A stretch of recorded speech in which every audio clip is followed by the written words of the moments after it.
think this is the right shot. Hey, I'm Alex back from Board Game Co. and sorry, you guys missed this part, but I always have to do this a few times. Hey, I'm Alex Radcliffe from Board Game Co. and welcome to Two Back or Not to Back, where we're going to go over a variety of crowdfunding campaigns, talking about the games, the campaigns, the stretch goals, all of that and more, but this time it's live, which also means you get the little blah blah blah at the beginning.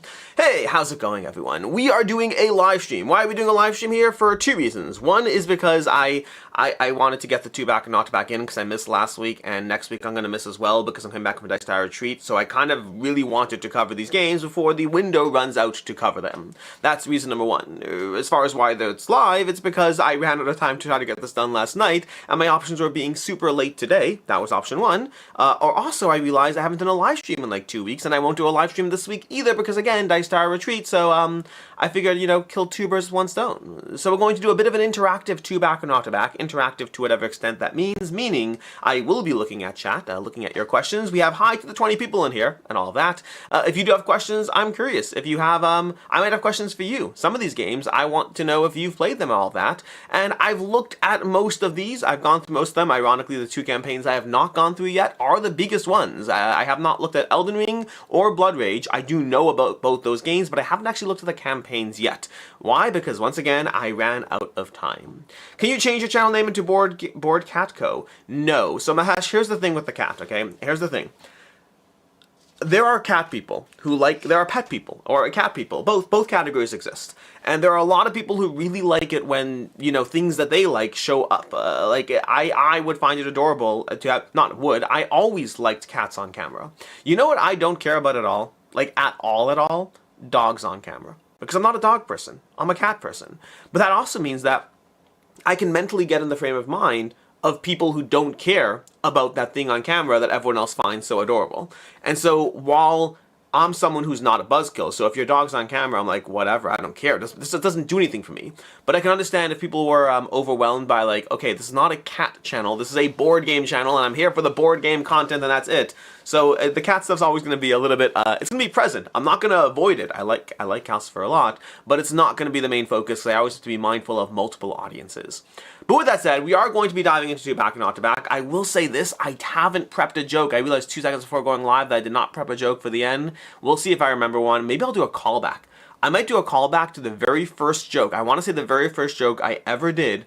The thing that started the jokes. It's why I wanted to tell jokes. So I might do a callback joke, okay? Because it's been long enough. Most of you probably never saw it. It's the first one. You didn't even know it existed. You don't know which video had the first joke in Two Back or Not to Back. Anyways, I have to actually make a live stream. Hello, Joe. Also, if you're watching this in the future, I know that watching a live stream, there's two ways to do a live stream. You can do a live stream and actually interact with the audience, or you can do a live stream which just happens to be live and the audience gets to interact with each other. I always do the former, but that does mean that my live streams are less fun to watch down the road. If you're watching this, tomorrow, yes, there will be content around the crowdfunding campaign, so I hope you enjoy that. I hope you get benefits from it. I will try to timestamp it even. I will try to get those timestamps in for you. But it is going to lack that focus that Two Back or Not to Back has because I will be interacting with people from your past now. So if you're watching this in the future, I'm sorry.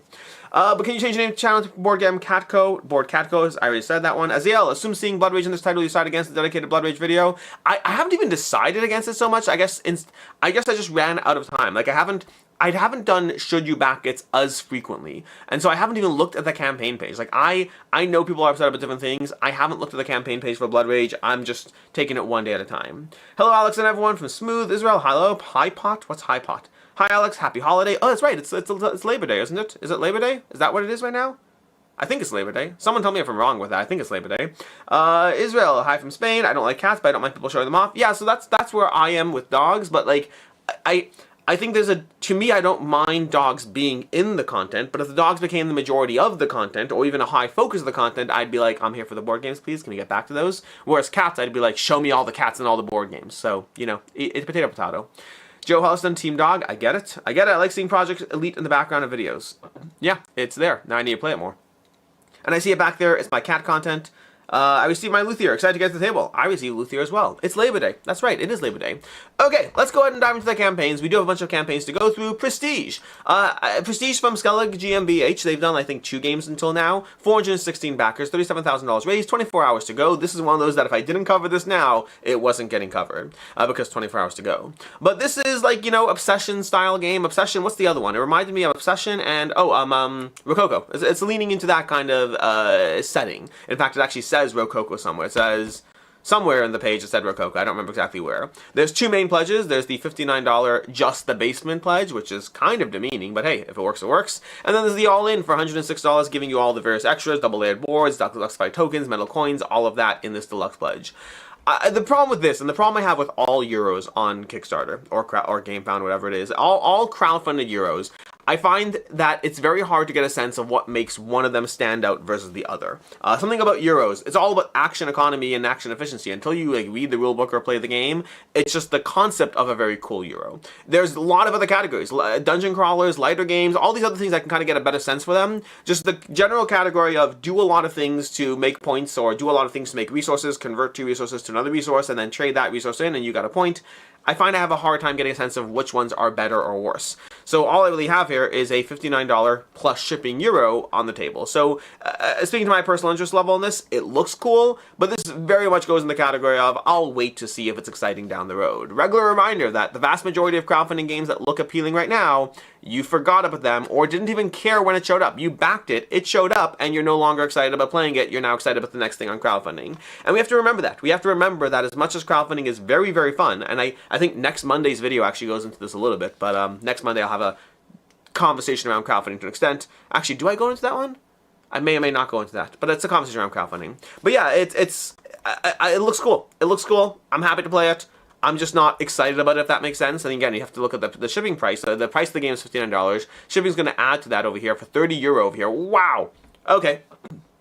I didn't look at shipping on this project. I looked at shipping on a lot of the projects. Did not look at it in this one. €30 is going to take that very high. You're looking at a $100 Euro game. So that's an easy pass for me. It's an easy pass. Nothing against them. It's just the shipping really takes it out of the conversation. Let's do Hanami. I think I'm going to try to do like 2 projects, then chat. 2 projects. Actually, maybe I'll just do project, then chat. Okay. I've seen my Luthier. It's Labor Day. I've reorganized my board game collection. I have some really good games that just don't get to the table. How do you go about selling your games? Selling my games is usually going to be just eBay. Is going to be the bulk of my selling. Occasionally I do board game BGX, Board Game Revolution, buy, sell, exchange, and all that. And those are the main ways I sell the games. It's honestly, I'm terrible at selling the games. I have a stack of like hundreds of games that I haven't gotten to yet because I take pictures, but I'm so busy with other things that hundreds might be an exaggeration. I probably have around 100 games that I have not gotten to selling yet because I'm slower about it than I would want. I do need to get it done. How do you pronounce what? Prestige? Hanami? Hanami? Hanami? I have no clue. I probably said Hanami, but it might be Hanami. I have no idea how to pronounce it. I'm not backing Blood Rage. We're so excited, but it just feels flat and not Viking themed enough. Essentially, spare module from the other 3 Eric Lang games spawned onto a new bad map. Shame, one of the best IPs. I'll get to Blood Rage soon.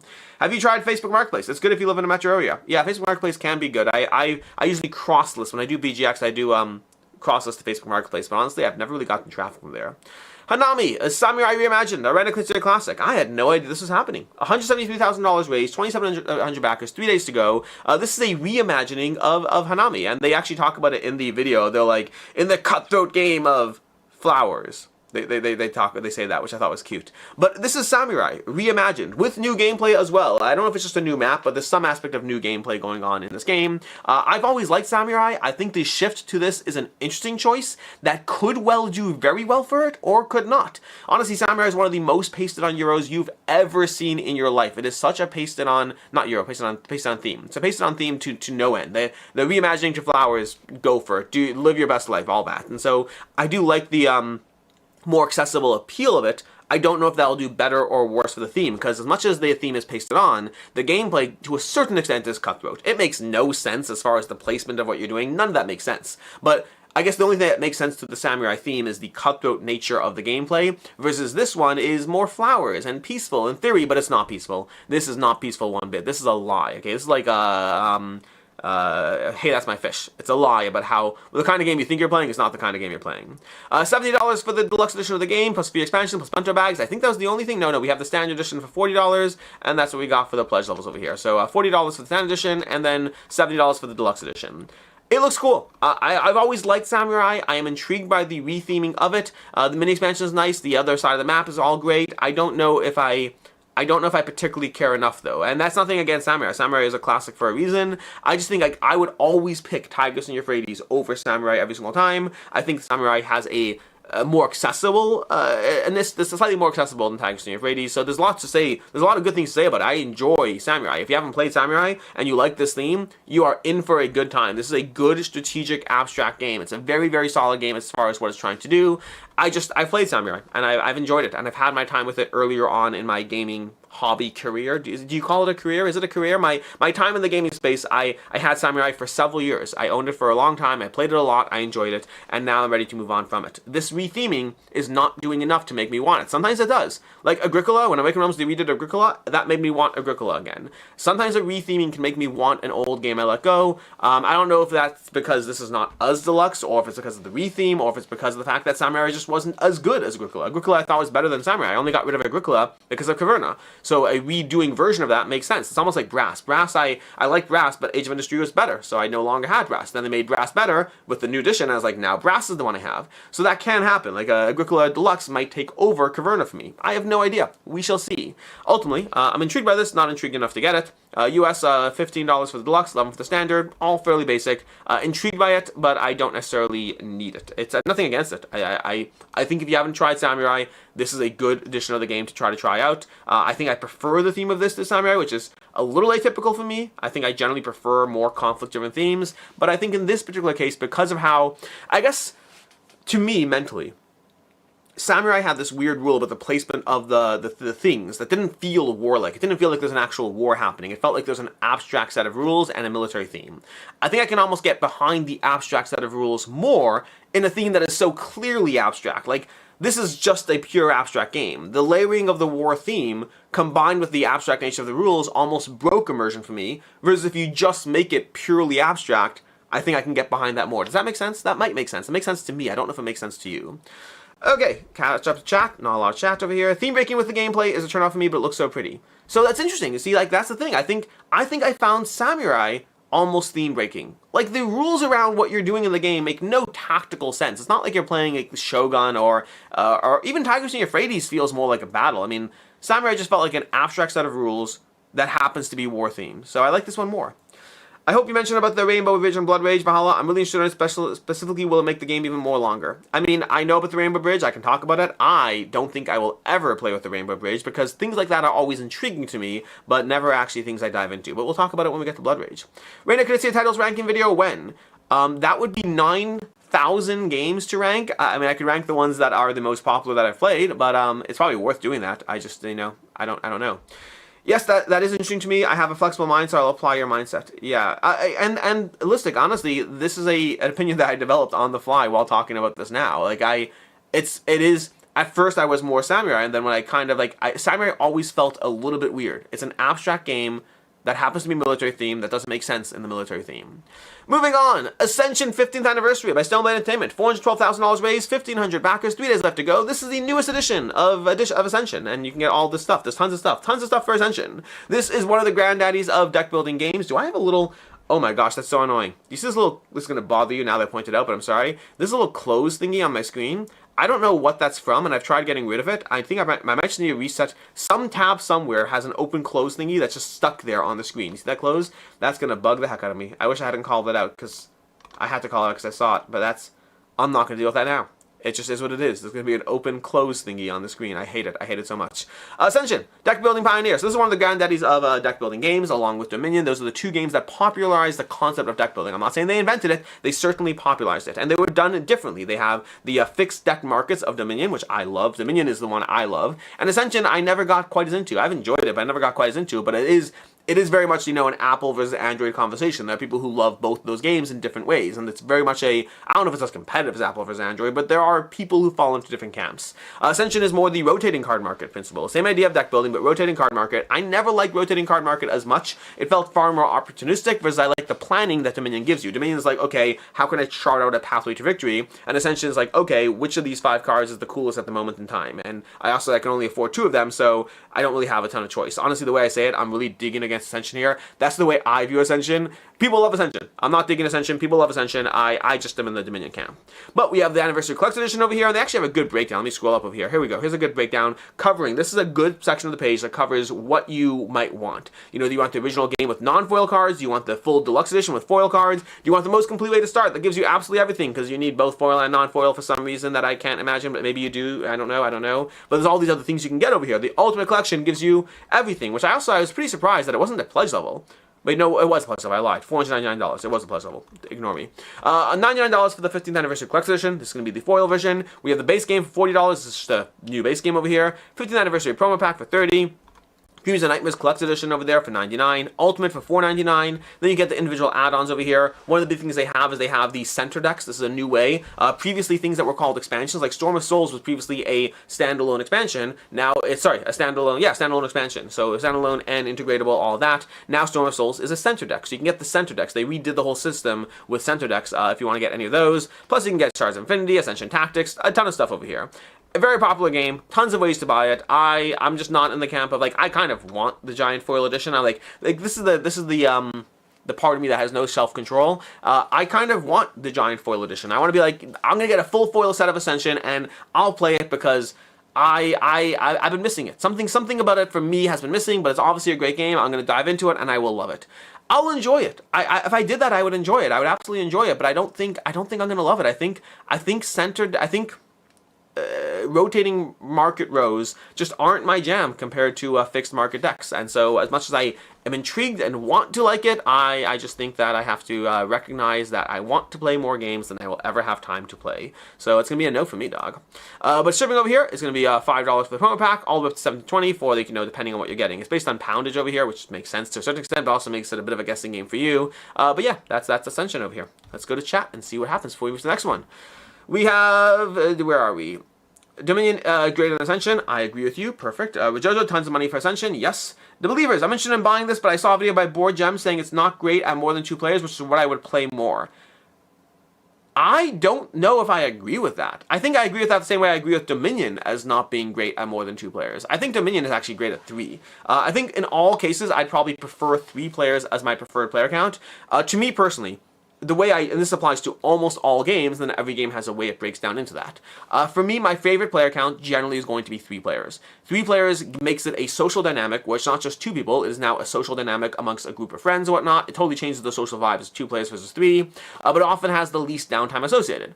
Now, there's always exceptions to that. If a game is simultaneous play, sometimes a 4, 5, 6 player game can be a really fun time where it's not a lot of downtime. Other times you're playing that 4 player Euro game that is so much better at 3 players. But the flip side is, while I don't think the gameplay of Ascension or Dominion gets better at a 3rd player, I think the social level increases and the amount of downtime is fairly minimal. So for me personally, I prefer Ascension and Dominion at 3 players. That's going to be my optimal play count for both of those games. Didn't know that you can play Ascension at more than 2. I thought it was a head-to-head deck builder. It is not. Shards of Infinity is head-to-head. Star Realms is head-to-head. I think they also have multiplayer modes, but they're head-to-head. Ascension is totally not a head-to-head deck builder. I'm here for Blood Rage, Cluedo Deluxe. They're changing it, Radio. They're changing it. 3 for cooperative games is the way to go. 3 for all games is the way to go. Into the Fun Factory from AEG, 2,200 backers, $147,000 raised, 4 days to go. Alderac Entertainment Group. They're doing into the machine. I don't love this campaign. Honestly, I never love campaigns that do this. There's an audience for this, but I'm not that audience. Into the Machine is the main attraction here. The problem is, I think it's obfuscated by the campaign. Into the Machine is a $39 game, but it can get cheaper. Although what's interesting is, 0 items, $50 full price. This is weird because I don't think you can ever have the $50 full price. So what's going on here? What's going on here is this is Into the Machine, but they're gamifying it. If you buy a bunch of other things, you can get Into the Machine for cheaper. And you can even buy promo packs. So you can buy like a bunch of cheap random stuff that might cost you like $14, and then by spending $14, you can save $10 Into the Machine. So you got a bunch of cheap random stuff for $4 instead. They're looking for you to gamify it, although the example I gave may not be possible. I haven't looked at all the prices of all the stuff. But they are just tons of stuff. The more you buy items in your pleasure order, the more you save. So the core idea, Into the Machine is a $39 game. It's an optimization thing. You're trying to race your robot to the end of the assembly line. I played this once years ago. I played the prototype, like with no art at all. I loved it, and I have been looking for it for years, and I saw this pop up. I was like, this is the one. Like, I knew there's an AEG game that I had played at Dice Tower West 3 years ago, and I loved it. And I am excited to play this one now. But yeah, that's kind of where I am on Into the Machine. I'm excited to play it. I haven't played it in 3 years. Really enjoyed it back then. But this campaign is a way of giving you a ton of other things. You can get the combo kit for $99. You can get the 119 new release conveyor belt, the $199 smash up, the $249 full factory floor. But these are all just different ways of getting a ton more stuff in addition to Into the Machine. You want some smash up slashers? Boom, $9. Clowns, $9. Retail edition. I guess maybe that my example wasn't possible because 1 to 4 items. Although the truth is, the thing that's interesting is, well, I guess 1 to 4 doesn't make sense because you're getting Into the Machine at $39 just by buying Into the Machine.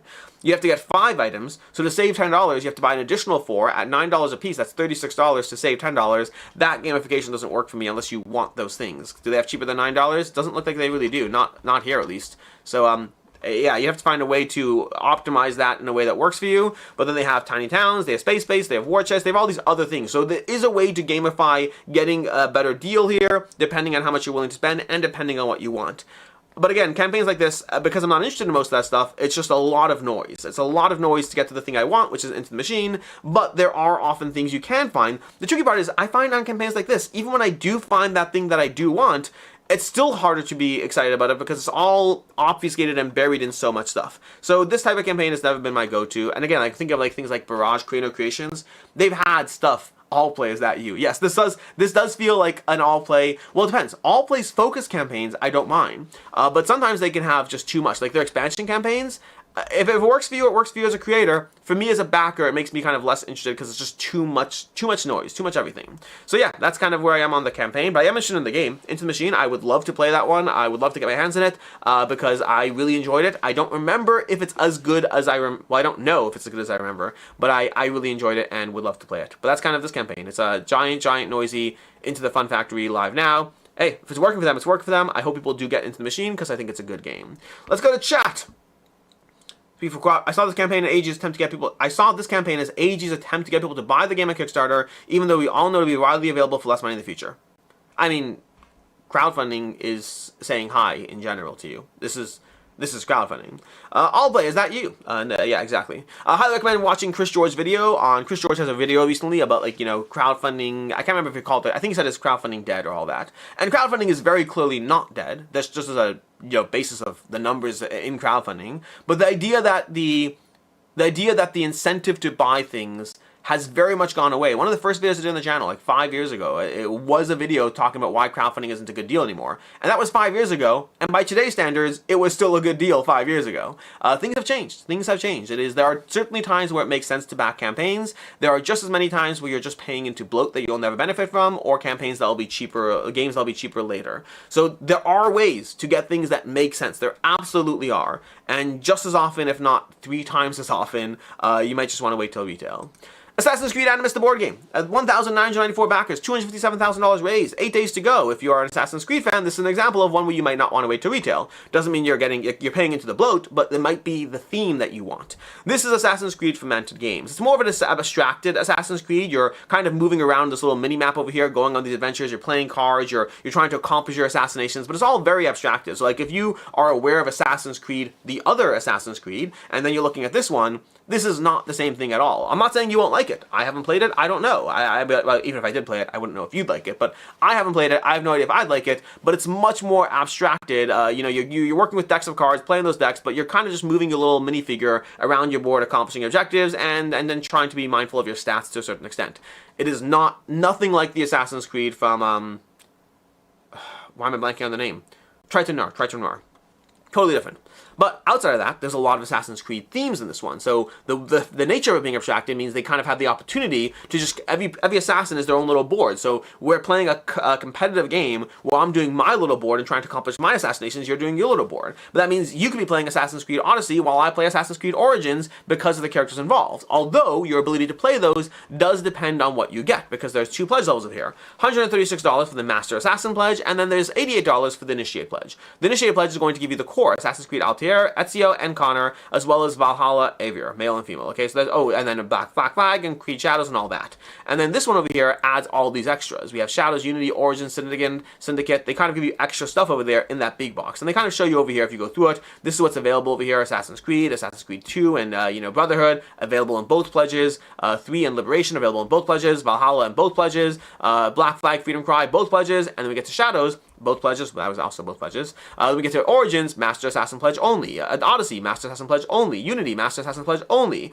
Syndicate. So these are all the extras available only in the Master's pledge. So if you like any of those, and isn't it interesting how Odyssey, which I believe is one of the most popular, if not the most popular, isn't it interesting how that one is here in the new one over here in the hard to get stuff. So if you want that one, which is the one I would want, but again, I don't think it makes a huge difference. It's a few decks of cards, some shout outs to themes and characters and things you've seen as you play through it, but the gameplay is not going to change significantly when you play with one theme or another. So this is very much something that is targeting fans of Assassin's Creed to a large extent, which I am, but it's you have to really want all the stuff, I think. As far as shipping for the game is going to run you, where is the shipping over here? Shipping chart is going to run you up to $25 in the US, £25 in the US. So add that to your pledge, and £20 even for the basic pledge, which means even the basic version of this game is, what is that? 88 plus £20 over here. That's over $100 for the basic version of this game, which I like Assassin's Creed. It doesn't feel like the content is there. It doesn't feel like the content is there for the basic game. It's like a few busts over here and then a whole lot of cards. You're playing for the IP in this one. And when you think of Assassin's Creed Triton Noir, how the standee version of the game was going on sale for like $30, like I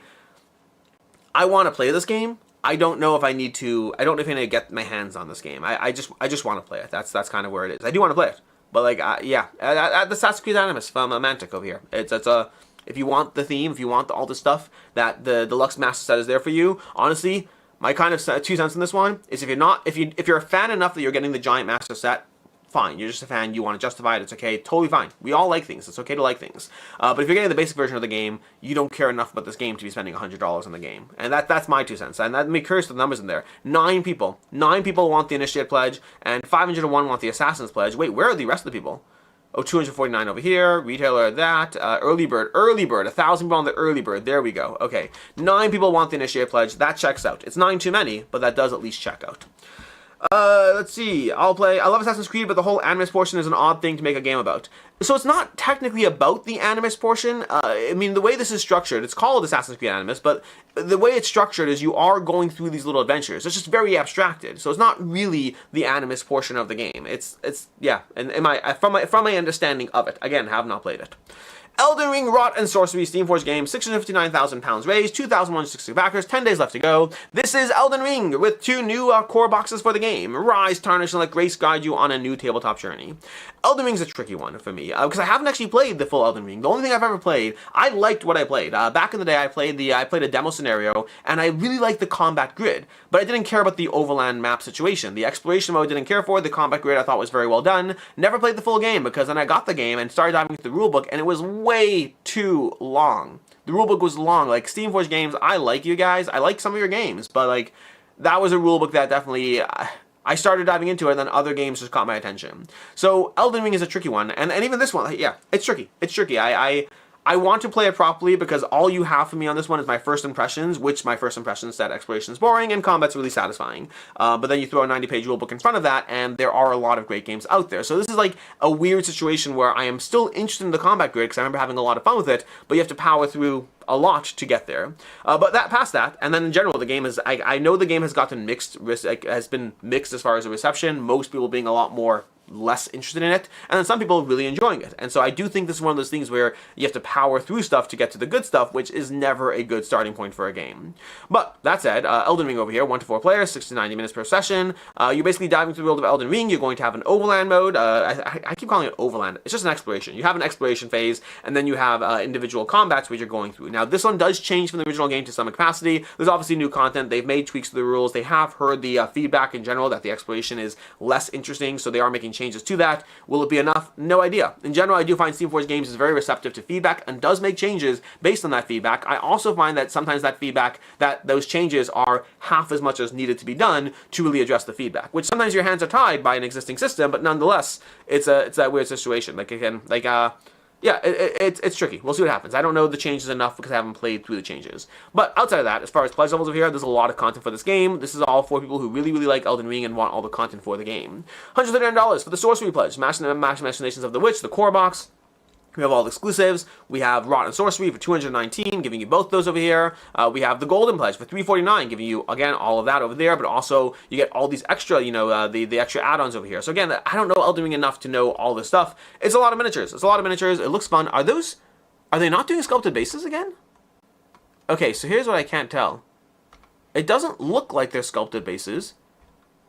It looks like they're not doing sculpted bases. Interesting. I do wonder with that. Because there was a whole big hullabaloo the first time around, and it does almost seem like they are not doing sculpted bases. I can't tell. I wonder if it's in the FAQ. I should probably look at that. Again, I haven't looked at this campaign page yet until now. But outside of that, that's basically what we got. It's more Elden Ring content. I don't know if I'm excited about this because I haven't dove into my old Elden Ring content. Again, I like the game. I don't know where it's going to go. It's a lot of miniatures. It's a lot of cool stuff. Well, I shouldn't say I like the game. I like the combat mode. But that's where we are with this one. So it's a lot of Elden Ring stuff. I'm not excited about this stuff yet because I don't know if I'm ever going to finish the stuff I currently have for it. I don't even have it all in. I have like a single core box, which is all I really need to be able to experience this one, I think. This is one that I don't want to go fully into. But over here we have the breakdown of the pledges, Golden Pledge, Grafted King's Core Pledge, Sorcery Pledge, all of those just broken down over here. And then a whole lot of add-ons if you want to get all that. And then we have the guide.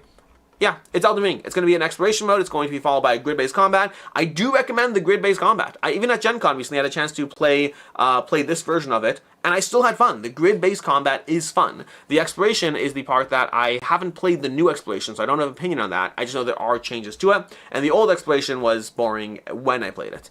But that's Elden Ring over here. We have over here, what's this one over here? Elden Ring Shelf-Side Plays. Oh, this is a playthrough video. Okay, fine, that makes sense. Okay, Rotten Sorcery Preview.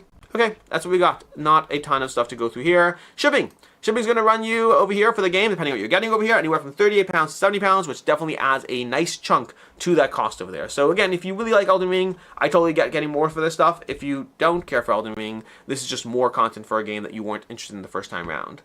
Good morning, Alex. Thanks for the content. You know what you're doing to keep me... You know what you're doing to keep me keeping Blood Rage until the end. No. Blood Rage is going to be... it's going to be 4 away from now, I guess. That's based on how many days left. I don't know if you know this, by the way. 2-back and not-to-backs are always organized based off of how many days left in the campaign. So we started with Prestige, which had 24 hours to go, and then working our way up to Assassin's Creed, which had, I don't even know how many, 8 days to go. Now we're at Elden Ring with 10 days left to go. I always order the 2-back and not-to-back based on how many days left and how much time is left in the campaign. If you didn't know that, now you know. So it's not about teasing you to the end. Sometimes, honestly, sometimes it's annoying because sometimes I'm doing these things over here, and the big ones at the beginning, and then it's like a whole bunch of trailed off, not interesting ones. And I'm always annoyed by that because I'm like, I recognize that there's a value to holding on to the big things till the end, but I don't do it that way. I just do it based off of, I do it based off of time left. And then for my upcoming crowdfunding campaigns, I sometimes do it based on alphabetical order, and sometimes I do it based off of when it's launching. It depends how much information I have when it's launching. Now I know, exactly. Okay, good morning. Cripple Mr. Onion. Assassin's Creed is similar play to Villainous. Yes! I didn't think of that, but yes, that's a good call. What was the original board game? Dark Souls? For what? What's the original board game for what? Elden Ring had Elden Ring, and then they had Dark Souls, but that's forever ago. I wouldn't compare that at all.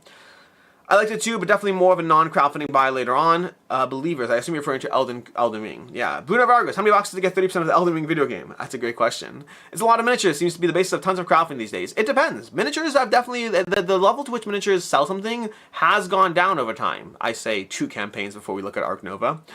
Board Game Ginger. I've learned that I almost never get to all the extras, such as multiple expansions and modules that are often in a lot of Kickstarter campaigns. I wait for excellent base games in retail. That makes sense. I have two full videos on times I regret going all in and times that I totally do not regret going all in. And I've also learned to establish what kind of games I do want to go all in on. Like, I have a better sense, not a perfect sense, but my knowledge of which ones I've appreciated or not has made me understand where going all in is useful to me. Elden Ring, no matter how much I like it, going all in is not going to be something that's helpful to me. So I wouldn't, like, maybe I'd want this version because they make changes and possibly improvements to the exploration mode, but that's the only reason I would want this one. This is a game I still want to play, but I don't want to go all in on. I don't know if I have it in me to wait 2 years for Elden Ring. I hear that. Expansion is such a weird place for me. If I have to open a second box, I'm not opening it despite me buying it, but I'm also a big box. Yeah, all of this stuff checks out. Matt Smith, there's already an Elden Ring board game. This is more Elden Ring. Exactly. Smooth. Did you ever play through much of Agamonia? Thoughts? I played through like the first 7 missions of Agamonia. I still want to play through more.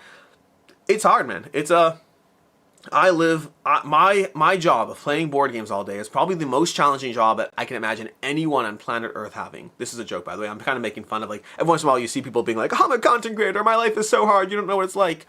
Every life has challenges. Every job has challenges. My job does have the challenge. It is genuinely a challenge where I can't always play the things that I want because I could continue playing 20 games of Agamonia to finish off the campaign, but that's not necessarily content. Maybe I can make one more video. I finished Agamonia, now what? So it's not content that I can do. Or I could play a bunch of other games, and those 20 plays could turn into 5 or 6 videos. So it is always a challenge to balance my desire to play things versus my playing things is also my job. And it has added a lot of enjoyment to the hobby for me. Like, being a content creator and what I do has added so much enjoyment to the hobby. But it's also taken away enjoyment in other areas. And my ability to just enjoy the games I want to play with no other factors, that's gone. That's gone. Now, I still enjoy games a lot, don't get me wrong. Like, hopefully you saw my videos in Shackleton Base on Pirates of Maracaibo and how obsessed I was with those. I play great games all the time. But things like Agamonia, I have not given up on it yet, to be very clear. I've given up on a lot of others. Agamonia I've not given up on, but yeah, it's a problem. Let's see, do you cover Ark Nova 4D already? 2 campaigns from now. We're going to do Storybook Saga and then Ark Nova. Let's go on to Storybook Saga. I'm also realizing this is a live video and it's taking a lot longer than my, I don't know if it's the interactive portion of this, but it's going a lot slower than the recent 2 back and not-to-backs have been in like the 30-minute range, and we're already at 40 minutes in, and we got all the stuff to go. Storybook Saga, solo game of the month. Gay Bear, $37,000 raised, 1,200 backers, 11 days to go. This is basically assemble a group of heroes, face off against a bunch of villains, then face off against the final boss by rolling dice and assigning them to the various heroes and their abilities, and then also having the enemies roll their dice and resolving their actions. So that's kind of the main idea. You have heroes, you roll dice, you assign them, and then you hopefully strategize the use of your dice more efficiently as you take down the enemies. That's, everything you need to know about this campaign, except for the prices over here. Price is going to be $25 for the Storybook Saga, $5 for the print and play. Shipping is going to be $5 or $6. I haven't even looked at it, but this is what they always do, $5 or $6. And then there's also going to be an add-on because we have the 7th Enduring Stretch reprint and playmat for those of you who want that, this is the general structure of solo game of the month. They have their current campaign, they have $5 or $6 shipping, they have a print and play, and then sometimes, I don't know if it's always yet, but at least sometimes they have something from a prior game that you can go ahead and get your hands on in case you wanted to. That's what you know. There you go. We can move on to the next one. Let's look at chat. I know, right? A big box is my first version of a game. I play with expansions. If the expansion has major changes in gameplay, otherwise I'm frequently guilty of big coffin syndrome. Yes. Were you an esports caster in a previous life, Alex? No, I was not, but I was the Micro Machines guy, is what I'm told. Ark Nova 3D edition by Kekpop Schwil, 1.8 million euro raise, 7,000 backers, 17 days left to go. This is $300 of upgrading your Ark Nova, but it does look cool and it's pre-painted, so that's gonna be a pro or a con depending. Like, if you're a painter, you're like, why am I paying for pre-painted when I'm just gonna paint it over myself? Yes, those people will exist, and yes, that makes sense, but the majority of people are not painters, so he's making it for the majority of people. That said, we have this project is 99% language independent. What's the 1%? Is it the Board Game Arena player boards? I do wonder if it's the Board Game Arena player boards. Anyways, we have section 1. We have 40 3D colored buildings over here. So colored buildings turn this into this, this into this. overall, they do a good job showing you how much prettier your board can look. We got reveals, we have all these, we have box 2, enclosures over these things. Look at this. Look at what this looks like over here. You could have this on your player board, or you could have this on your player board. You know what looks cooler. You also know what gets harder to play, by the way. Keep in mind, this is going to make your Ark Nova game more of a bear to properly table, but it might well be worth it. When I play Castle of Burgundy, sometimes I play with all the miniatures, sometimes I play with the acrylic tiles, because they are all so premium and they are less work. So I do both. I enjoy both. Speaking of acrylic tiles, we got an acrylic tile set that you can dive into that. We got more acrylic tiles, because you don't need both of them. You don't need the miniatures and the acrylic tiles, but this way you get to pick. He's taking a look at Castle of Burgundy and saying what worked well for them, and then doing the same thing, which makes sense. I mean, this is the number 3 game of all time. Is it still number 3? I don't think anymore. I think it was number 3. Now it's number something, but it's still high. It's still high. Then we have over here, we have unique and special buildings over here. Acrylic terrain trails tile set, more acrylic tiles. We got add-ons, arcade promo, deluxe player boards. We have, where are them? Metal coins, stitch size playmats, custom premium sleeves, board game arena maps. This is only available in English. There it is. Okay, I was right. I was trying to think through what in this campaign, because I looked through it, and when I saw that, I was like, something in this campaign is not language independent. So what is that one thing? And I knew these were on here. So that's what we got. That's what we got. Lots of stuff for Ark Nova. Despite the size of this campaign, I don't think there's really a ton. Every pledge is available as a Sun Drop variant, which will cost you more money. Remember that. But hey, it's cool. Over here, you can go ahead, add to your pledge, €260 for absolutely elephant pledge, everything in 3D, acrylic tiles plus add-ons. Or you can be more restrictive and choose what you actually want based on what adds value to your life. A lot of people are doing this one over here because that makes sense, because this is kind of everything. If you're a huge Ark Nova fan, it just kind of makes sense to get it all. But also, it's going to make your game harder to table, so understand what you're signing up for. But make no mistakes, I do not regret my Castle of Burgundy one iota. I think Castle of Burgundy is an incredible game. I'm happy to have it all. I just don't always play with it all. Sometimes I play the full tabletop experience. Other times I play the... and honestly, I think this will look better on the table. I think this is more made for that kind of look, and they did a good job with, I mean, at least the renders and all that. Final production, no idea. But that's Ark Nova. Shipping is going to run you extra money. Keep that in mind. USA is going to be 19 to 40 euro, depending on what you get over here. So that's Ark Nova, and we can go to chat now before we go on to Satchel Quest. How do you choose the game in your background? I don't think they've changed in a while, thanks. DJ, this is a regular question I get. They don't change frequently, honestly. They change here and there, but infrequently. But the games in the background are usually big box experiences that I like. That's what they usually are. So the reason for that is because that way I can put games behind them. So if I have, Zombicide. Behind Zombicide, I have more Zombicide. Behind Robinson Crusoe, I have more Robinson Crusoe. Behind Tamashii, I have more Tamashii. Behind Project Elite, I have more Project Elite. This way I don't forget what's there. That's how I choose the games in my background. It's purely based around something that's a big box that I can put stuff behind it to be efficient on space, but not forgetting what's there because it's all the same thing. The real-world art of the cards puts me off Ark Nova. Yes, it always has for me. More of a bear to table. Unintended, but yes. I love Ark Nova. My frequent game group doesn't have the attention for it. To not be sad, tell myself I'm saving €260. You are. Ark Nova, I'd only play on BGA. Too much to fiddle and control on the table. I didn't like it on BGA. I liked it more in person. Okay, let's move on to Satchel Quest. Satchel Quest, $95,000 raised, 1,400 backers, 18 days to go. This looks cool. I kind of want it. I wasn't really on my radar. I knew it existed, but like I want it more from the campaign page. It's a bag builder. It's a bag builder dungeon crawl. Does that mean it's any good? Dungeon crawler. Dungeon crawl is different. Dungeon crawler. It's a bag building dungeon crawler. I am intrigued by that. I like bag building. I like dungeon crawlers. The core concept of this looks cool. Explore your dungeon. You're putting out these dungeon tiles. You're delving deeper into it. You're facing off things. Choose a side. Each flip is different. So like all of this looks very, very cool to me. Is it actually good? No idea. I didn't read the rulebook. I just think that the campaign makes it look like something I want. We have the deluxe edition for $69, and then we have the Satchel Quest Standard edition for $49. This is from Weird City Games. Tim Eisner. They've done a whole bunch of games, but it looks cool. I like the hero meeples. I like the hero boards. The art looks great. Vincent Dutrait. I think it's Vincent Dutrait, right? It looks like Vincent Dutrait. Or is it Ian O'Toole? Which one's which? This has got to be Vincent Dutrait, right? It's got to be Vincent Dutrait. Tell me I'm right. It's Vincent Dutrait. Whereas the guy say it somewhere. Art. Vincent Dutrait. There we go. Yes, okay. That's what I thought. Okay, so Vincent Dutrait over there. It's Casino O'Toole and Vincent Dutrait are totally different styles. I just mixed up which one's which. It's not that they're similar. I just mixed up. They're like two of the big names that I think of.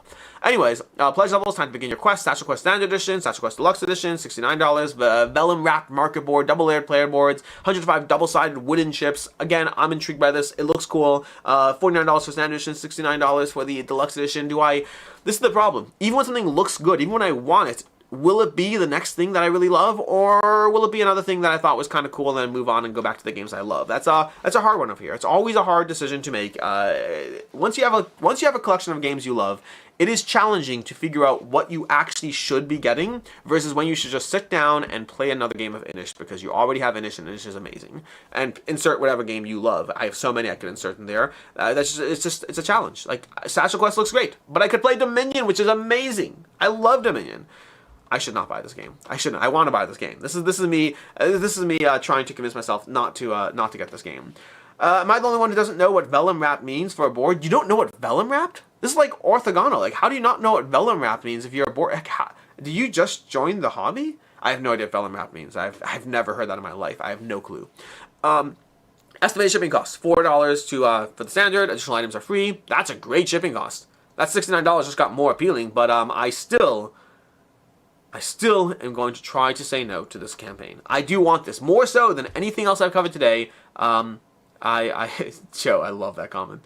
More so than anything else today, I kind of want Ark Nova. In fact, I haven't even thought through my picks of the week so far. I didn't do a lot of the general prep. I didn't have a what's it called again? Cult of the Now segment. I didn't think through my picks of the week. I don't have upcoming campaigns, and I don't have a joke, but I will do my joke that I started this all. So we'll see. Anyways, that's Satchel Quest, which means it's time for Blood Rage Cluedo. Blood Rage Valhalla from Tycoon Games, $738,000 raised, 2,640 backers, 17 days left to go. I have looked at some of the updates. I haven't looked at the campaign, I have looked at some of the updates, but I haven't looked at the updates in a few days, so I don't know if they've actually announced the new board. Have they announced the new board? Again, I haven't looked at this campaign properly. I apologize. I should have. But this is Blood Rage Valhalla. I've played Blood Rage Valhalla. At least I've played 2 out of 3 rounds of Blood Rage Valhalla. And I'll say this. There's a lot of people upset about a lot of things. I am upset about some of those things. I don't like the $1 pre-order at all. There's a lot of people who don't like the theme and the miniatures and all that stuff. And that, I say, you do you. I don't personally care. It doesn't bother me. But I get not liking certain things. I just don't care in this case. Though a lot of people don't like the board. I really didn't like the board when I first saw it. When I was doing my TTS, you didn't see this part. It's not filmed. But when I started playing it on TTS and they showed the board, I was like, ugh. And then I started playing, and I literally forgot that the board was something I didn't like. I'm not denying that it looks a little atrocious at first. That was my first reaction. I got to the review part. I was doing my first impressions of it, and I literally forgot that I didn't like the board. I even showed it on screen, and that's just on me. I should have said the board does not look great. I just forgot that I cared because the game is good. The game is still Blood Rage. Here's the thing. Hate what you want to hate, but if you like Blood Rage, I think you will like this. If you wanted Blood Rage to be massively different, if you wanted Valhalla to be massively different, that's not for you. This is Blood Rage with iterations. It's kind of like Everdell Farshore to Everdell. It's that kind of vibe. But I do think the changes are really solid. So I am looking forward to this game. I think it's a good version of the game. I don't know much about the expansions, and I don't know much about some of the things people are upset about in some capacity. I know people are upset about some of the theme issues. I don't care. I'm not saying it's not nothing to care about. I'm saying I don't care. You have to decide for yourself whether you care. And obviously, this is another thing. People are expecting a CMON campaign. This is not a CMON campaign. This is not going to have a billion stretch goals. They're not doing that. This is, and also CMON's where they are, probably for a reason. So this is not a CMON campaign. Revised art to be announced. Did they announce it yet? No idea. But yeah, that's kind of a short summary of things. There's a lot of people who are excited about this and are less excited now, and I get that. The only thing I can tell you with confidence is as somebody who loves Blood Rage, as somebody who Blood Rage was my #1 game in a row for several years, this is a good game. That's what I can tell you with confidence. Also, Banzanator, who as well is another Blood Rage fan, she also played it. She also liked it. So all I can tell you is the people who played it so far, who are Blood Rage fans, have thought it was well done. Does that mean it's for you? Not in the slightest. Anyways, let's go through the rest of the campaign now. Now that we've kind of covered that stuff. It's one of those weird things. Like, sometimes I find myself in the position. This happened with God of War from CMON as well. I thought God of War was great. If I had to pick one campaign from all the CMON campaigns that I want delivered, from all the ones that I have, because I'm still waiting on a lot of CMON campaigns. If I had to pick one that I want the most, it would be God of War, no question. Because a lot of them are duplicates. Like, more Cthulhu Lets Me Die is great. More, DCs I want, for sure. DC United I want all those things. But if I had to pick a single campaign from CMON that I could have, it would be God of War. And a lot of people are like, you GameFound shill, you're just trying to promote a GameFound campaign. Meanwhile, I'm over here going through Elden Ring and talking about how unexcited I am. I don't do that. If you watch my content, you know that I'm excited about the things I'm excited about. You may not share that, but I don't hype things because they're GameFound. I never have, and I don't care enough because of that. I hype the things I'm excited about. But the problem is when there's a lot of outrage, when there's a lot of people who are upset about the thing, and I'm sitting there being like, hey, I like Blood Rage, it was pretty good. I get thrown into that pushback side of things. But again, I'm not saying this is for you. I'm not even saying buy it. I'm not saying buy it now. I'm not saying buy it later. I am saying if you are a fan of Blood Rage, do me a favor and try this at some point because it is good. Like, I told them to release the TTS. I said, like, in my opinion, you should be releasing the TTS. It's a good game. I don't know if they've done it yet. I know they didn't do it at one point. Yeah, it's a good game. But again, outside of that, the theming stuff, I agree that this is not like us Blood Rage feeling. I just don't care. It looks like cool big beasts and all that stuff. Does it look more like Rising Sun? Yeah, it does. Totally hear that. I just don't care. And I'm not saying I've never cared. Way back when Kemet put out the Cthulhu Gods, I cared about that a lot. I was very upset about the Cthulhu Gods. I have the capacity to be upset about things like this. It just is case by case. Sometimes I am, sometimes I'm not. With when Simon did the White Death and that felt thematically off, I really didn't like that then. I don't know why I'm not as bothered here. I don't know why. It's for some reason, the White Death one, I was like, where are the medieval stuff? Why is this all Asian themed? I thought this was medieval stuff. Over here, I acknowledge that this is out of place to some capacity, but I think the majority to me feels in place. Maybe it's not, but it feels in place. So having 1 or 2 monsters doesn't bother me. Anyways, modules to combine, the Blood Rage Rainbow Bridge. This is a way of playing Blood Rage and then going into Valhalla, I think, or maybe the reverse direction, I don't remember. There's a directional way. You basically play a giant game of Blood Rage where it determines how you play Valhalla based on how you play Blood Rage.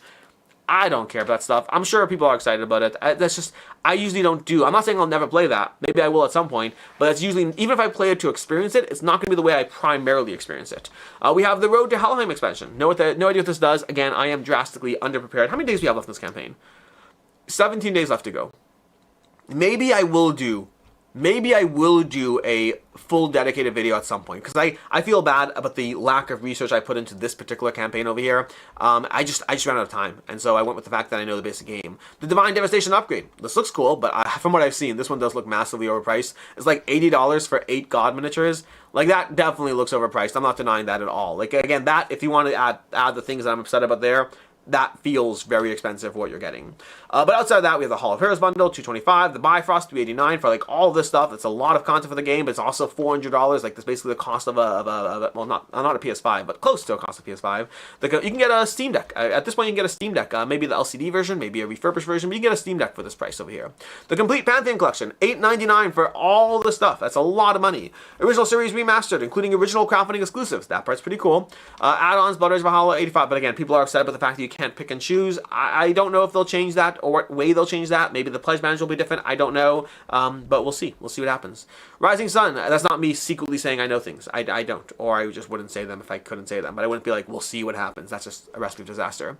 Foundations Upgrade Pack. Yeah, there's a lot of things. I might try to do and then Tiny Epic Vikings, which I thought actually is appropriate because I actually think Tiny Epic Vikings feels like Blood Rage. I feel this game feels like Blood Rage in a small box. It's my favorite from the Tiny Epic games, at least as of right now. It's the only one I still have, I think. That's basically Blood Rage over here. Lots of things, lots of stuff to go through. I might try to do a full dedicated because I want to do a breakdown on more of this stuff. Shipping's going to run you from $20 to $115 for the Complete Pantheon, which again is a lot of money, but honestly it's a lot of boxes. That actually feels reasonable, all things considered. Tabletop Tycoon, or Tycoon Games, I guess. They do have a good track record as far as deliverability. They have a lot of people who are upset at them for different reasons, but deliverability, they've knocked it out of the park so far.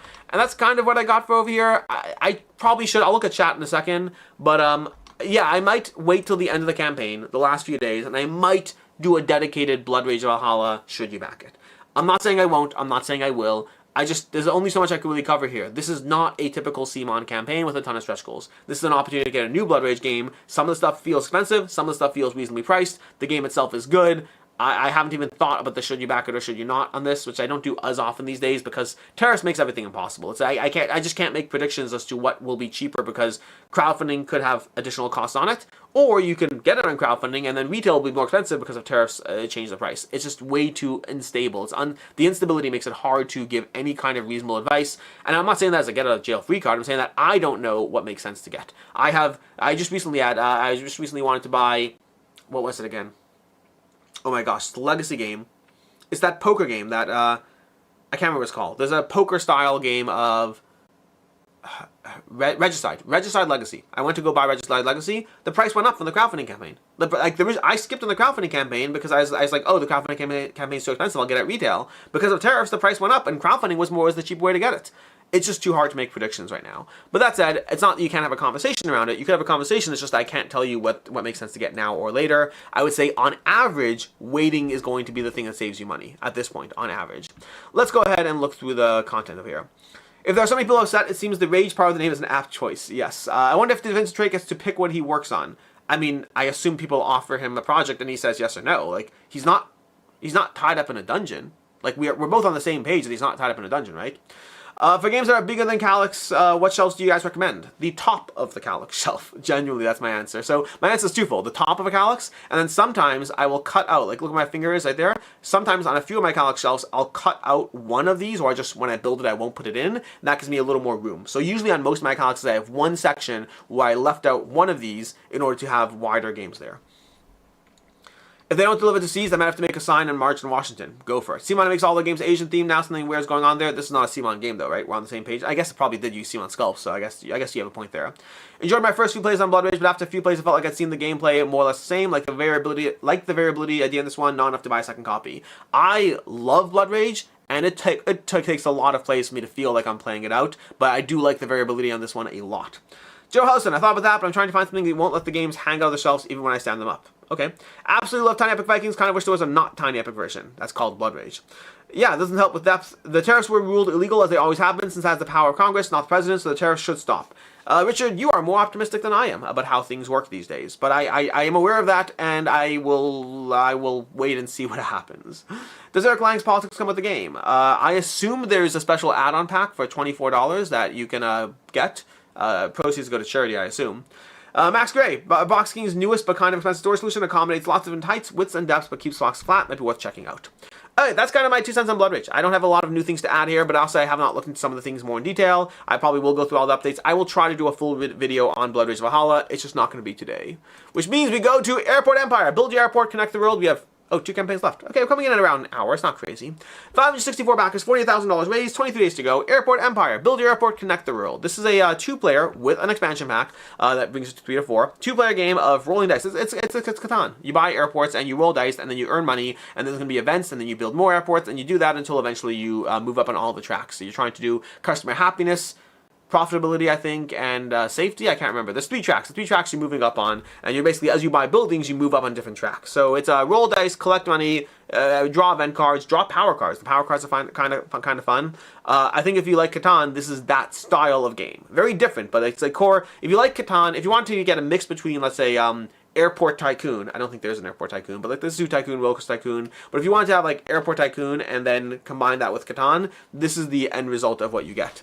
Pledge over here is going to run you around $95 for the Conrad pledge, that's $8 for the Jumbo, and the core game, let's go to the core game, $49 for the core game over here. Keep in mind that's a 1 to 2 player or a 2-player core game, not a 1 to 2 player core game. There's a solo mode as well. It does not include the expansion pack, which is going to include ways that you can go ahead and buy this over here. Where's the there's Age of Invasion, expansion, golden, where is it? Where is the pledge? There's a thing here, 4-player pack add-on. $15 lets you play the game with 3 to 4 players, which if you wanted to, that would allow you. I don't see why they didn't. Like, he asked me for feedback. We covered the game. We did sponsored content around it. He asked me for feedback. I gave him 2 pieces of feedback and 2 main pieces. One is that the events were way too swingy and could really hurt people early on, which I believe they're changing to some capacity. And then early on is a bigger deal. Later on, it doesn't matter as much. But early on, when your engine is getting up and running, way too swingy. And then secondly was, why not make it 3 to 4 players, which apparently was a very frequent piece of feedback, so he's doing that. Oh, and then shipping. Shipping is also going to be a thing as well. We should look at that. Going to run you to the US at $20 on top of that, which does make it more expensive than I'd want. Like, again, you could get Valeria Card Kingdoms, which I love. You can get Space Base. You can probably get Space Base and Valeria Card Kingdoms for the price of this if you like that Catan style of gameplay. Lastly, we have Photo Tour in North America over here. Oh, I should look at chat first. They did address the board. They have a vote on the new board tomorrow, as well as a playthrough live on Twitch. Cool. I'm excited for that. Do they have a playthrough on the new board? Have they released photos of the new board? I haven't seen photos, but I didn't look at the most recent updates. Photo Tour North America, 2 new expansions plus reprint. Have any of you in chat played Photo Tour? Because I have not. I am intrigued by it. I was intrigued by the first campaign. The rating on it is a 7.6, which is not bad because the first campaign delivered already. It's 7.6, which is a decent rating. It's not an amazing rating. It's a decent rating. It makes me think it could well be a good game, and it looks beautiful, which makes me more interested in it, but not enough to necessarily buy it. 964 backers, $71,000 raised, 25 days to go. This is a reprint as well as new content for Photo Tour. And this is the last campaign campaign we'll be covering, that's basically what we got for today. $149, $109, because that's Canadian. $109 for the all-in bundle. We have the expansions for $30 for this, and the $30 for the Alaska and Yukon. Parks adjacent, very much. Parks adjacent, trekking the national parks adjacent. There's another one. I'm thinking of. Trekking the rural adjacent. Yeah, it's that kind of vibe. We have the 2 expansions bundle for $43, deluxe core game for $65, deluxe core game plus mini expansions for $72, and the gameplay on this one I don't have a lot to cover on. I don't know how it actually plays. You have your own little personal board, you have the map, you're wandering around. I believe it's dice drafting to a degree, so I've always been intrigued by this one. It looked cool. I remember I covered a bit more how it played when I first covered the last game, but yeah, capture the moment, draft landmark cards, fill your photo, navigate the map, collect gear, and chain clever combos. All of that sounds good, and the rating's pretty good. The map looks a little busy in the way it's structured, but overall it still looks pretty enough, and I think you can read through it easily enough. Just a drop busy overall. A couple of upcoming September campaigns look good. Going to be a busy month. Yes, Brandon. See the core game in action. If you're new to Photo Tour, this short video will give you the full picture. So, like, it does look cool. It's just that I don't need to spend $100 on a game that looks cool. This is the problem with crowdfunding. I love crowdfunding, but I want to be confident that I'll like a game. Otherwise, I could just play the games on my shelf. I have games on my shelf. I have games I haven't played yet. I have games I have played yet. There's a lot of games. This is the kind of thing that I would play at a convention and be like, that was so good, and then go out and buy it. But more often than not, I've shifted to needing to try the game first to buy it. And I think that's a progression we all go through as we crowdfund games. Like, at first there's a lot of like optimism, and again, make no mistake, some of the best games in my collection are crowdfunded games.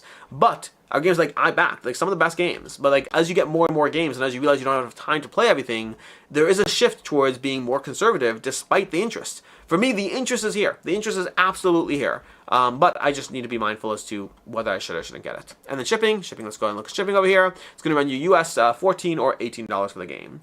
10 days in national parks adjacent. I would say less so on that one, Max. Thematically, yes, but gameplay-wise, less so. Alright, that covers all the campaigns, which means it's time for the picks of the month. Picks of the week, not month. Picks of the week. As far as the game that's most likely to hold its value, I kind of want to say Blood Rage and everything. Like, I think Blood Rage still is the most likely, but I don't think so. I don't know. Like, they've shifted to, like, it's hard to say. I need to look at this one more. I'm not sure if I want to do a value pick. Let's go with Ark Nova, maybe. Ark Nova might be the most likely to hold its value overall without looking more into Blood Rage. This one comes with a caveat. So the general picks of the week, I do 2. The thing that I'm most interested in, and then the thing that's most likely to hold its value. So Ark Nova is probably the one that's most likely to hold its value. Blood Rage is going to get my pick of the week as far as my personal interest. Like, if I could have one game from all these games, there's no question it would be Blood Rage Valhalla. No question. Satchel Quest would get my second pick. Oh, and Into the Machine, too. Oh my gosh, it's a good week. It's a good week. I'm interested in Photo Tour North America, but I want Into the Machine as well, and I definitely want Satchel Quest, but I think I would choose Into the Machine second, because at least I've played that one. Satchel Quest looks cool, but ultimately, Blood Rage is one of my favorite games, and this is a good iteration on that. And so, all the issues are there, sure, between the way they run the campaign, between the board, between the thematic stuff, all those things are present. Between the $80 box of 8 gods, there's a lot of issues here. But ultimately, as far as the game goes, Blood Rage Valhalla was excellent. I am looking forward to playing more of this game. That's what we have. That is going to be your 2 Back or Not to Back. Thank you for joining me on this live 2 Back or Not. And until next time, and as always, I hope you have a good one.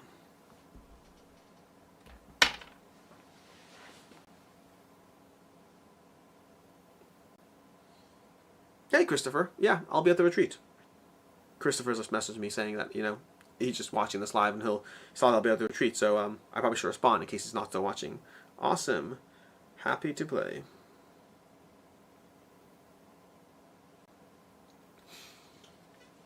Okay.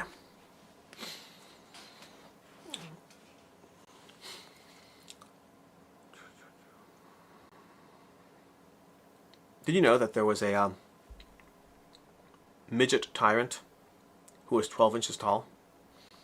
He was a terrible king, but an excellent ruler.